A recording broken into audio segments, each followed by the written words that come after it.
Terry. He was my baby brother. He was the tiniest little thing when he was born. And he was only 2 pounds. He had a twin. They were born 2 months early, almost 7 months in the womb. And in those days, it was just very hard. And he and his twin weighed a couple pounds more than him. And then after 4 days, he died. And I had an uncle who was a doctor at the hospital. And he told the nurses, do not let this other baby die.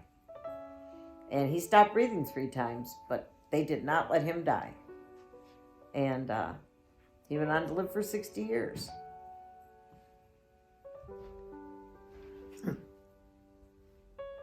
Who is this guy? He was loud, boisterous, and like big. I said, wow, this guy is a little bit over the top. I thought he was over the top a lot, but he was just big and bold. And I looked at his sister, my wife, and I said, is he always like this? And she said, yeah, kind of. He's kind of big. I don't mean physically big, but just a big personality. He was always Uncle T, my mom's little brother, who was hilarious in his own special way. He was different because of his developmental delays, but he was an awesome person. A lot of fun to be around. Made us laugh all the time and told us all kinds of crazy things.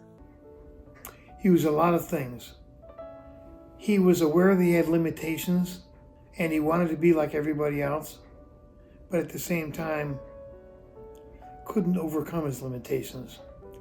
He wanted to have friends, he wanted to have girlfriends, he wanted to be married, he wanted to live a normal life like everybody else, but he was not capable of doing that. And I think that frustrated him a lot. Our youngest brother felt like he had to take care of him, which I think kind of prevented him from being close to him, like in an everyday sort of way. And my older sister, she enjoyed him, but she was kind of like, you do it my way. And Terry was stubborn enough to say, nope, not me. So they kind of butted heads sometimes. So we got along probably the best. And so it was, that's why he liked coming over to our house. He lived with us for about 4 years at one point. And I was just kind of worried what he would do after high school. But then he went through this training program, and I thought, well, he'll do fine.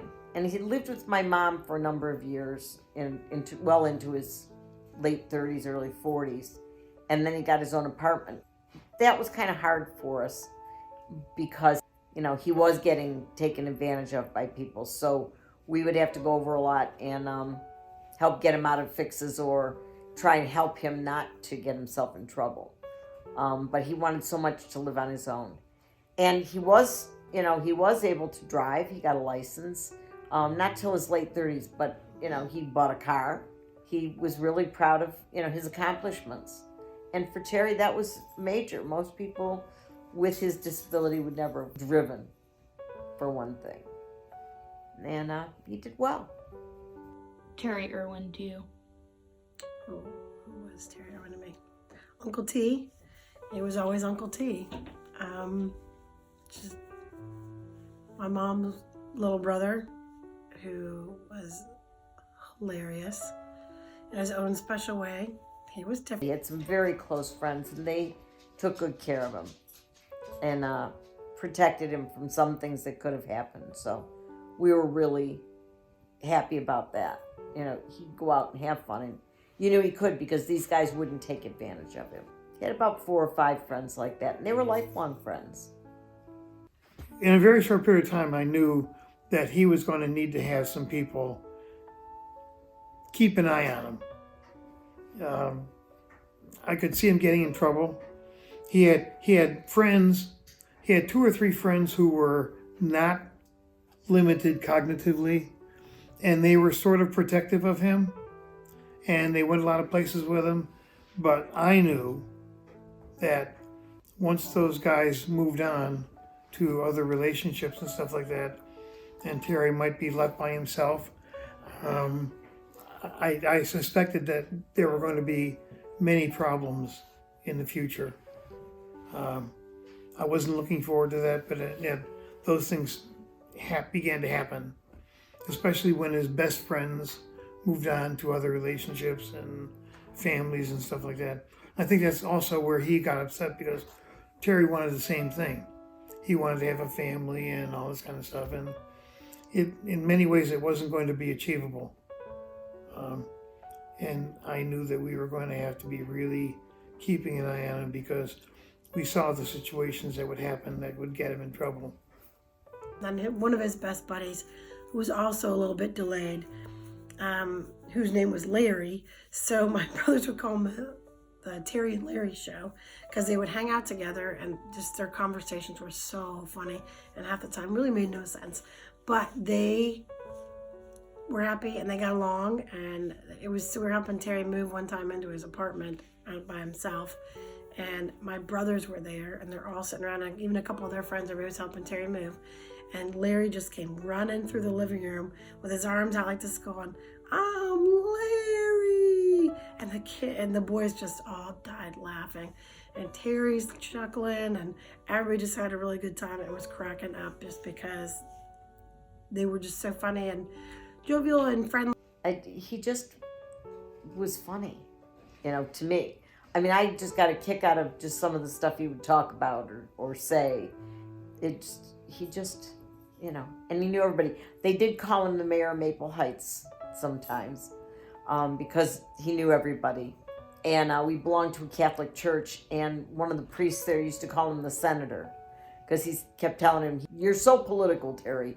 You're just the senator." And he was like probably 12 then, 10 or 12. And but he always carried on these deep conversations, at least in his mind.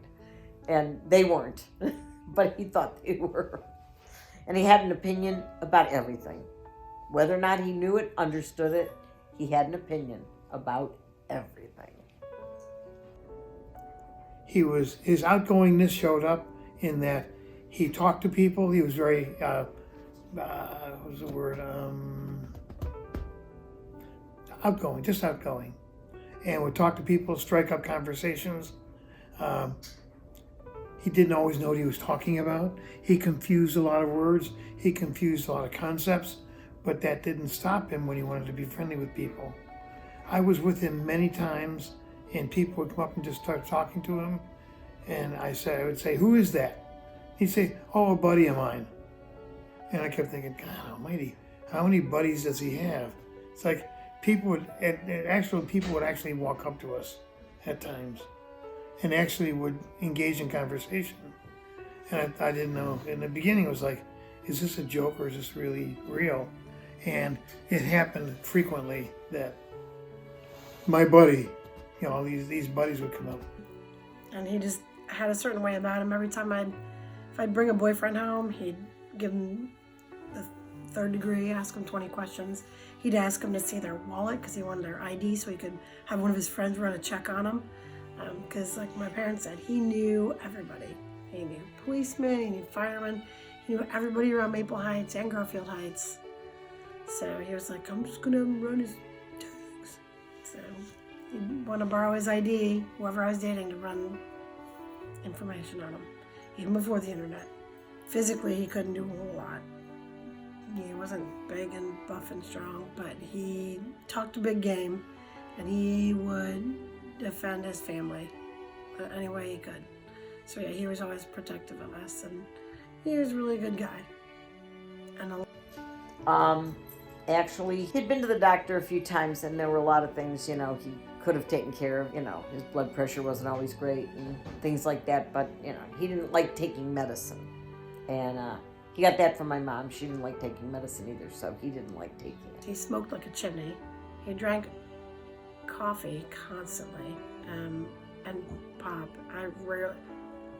Maybe as he got a little older, he drank water more, but it was a lot of coffee still. And he had a saying that peanut butter toast and coffee is what would be good for you. Oh, and fat on the meat was good. The fat was good for your bones. It made them strong. So he liked to eat the fat off of steaks and everything else. It was gross, but he loved it, and he would just say, it's gonna make my bones stronger. But he was very overweight, very, very overweight, and he smoked close to 1.5, 2 packs a day. He didn't eat super healthy. You know, when he was living on his own, when my grandma was alive, she used to have veggies and all that kind of stuff all the time. But when he moved out on his own, he ate a lot of fast food and junk. You know, not healthy. He loved meat. His freezer was full of meat, and it wasn't necessarily lean or anything like that. But yeah, I was concerned about him. You know, about his cholesterol, about his blood pressure, his heart. And my mom's family, they had a history of strokes. My grandpa died when my mom was just after her freshman year of college, so she was 19. And he was young, he wasn't very old, so I had concerns about that. But you couldn't really tell Terry. I mean, you could try and tell him that, but he knew smoking was bad for him. Even when my grandma died and we were at the gravesite, after they lowered the coffin in, or the casket in, he threw a pack of cigarettes in there and said, "Here, Mom, just for you." He didn't want her to be without her cigarettes, so we knew he was never going to quit smoking. And I'm sure he had COPD because his breathing was atrocious. And so his breathing wasn't good, but he didn't always follow what the doctor told him and didn't always take all the meds he was supposed to. And if you tried to tell him otherwise, sometimes he'd listen and sometimes he'd just get really mad and say, "I'm an adult, leave me alone." So there was only so much you could do. It was during the football playoffs, and in January, and we'd talk to him. He'd always call us at halftime in the games, so he and Art could discuss the games. Or me. I got two. But he was funny. And one week he said, well, he had the whole week. He had one thing to do in the day. It was the whole day. So he had an appointment at the doctor's at 10 o'clock on Tuesday. He couldn't do anything else on Tuesday because he went to the doctor. So he told us he had a really busy week. We had watched games with him on Saturday or Sunday. And he said, well, I'm going to watch the games at home next week. I'll call you at halftime. And he would call at halftime all the time. So we were watching the game, and he didn't call. And we decided, well, we'd give him till the end of the game, then we'd call him. And before the end of the game, my sister called and said she had gone over to see him just to surprise him and watch some of the game with him, possibly. And the house was dark. His apartment was dark. And his car was covered with snow and looked like it hadn't moved. And she couldn't get in. The key wouldn't work. So she called the police. And the police came and found him dead. And he had been dead a few days, I guess. So they believe it was a heart attack or a stroke. And so that's how he died. It was fast, they said, because he had fallen back on his bed. He was apparently getting dressed or something. He just fell back on his bed and died. So, but it was quick. I was really happy for that. But we've missed him. I really truly believe he accomplished everything he could have in this life.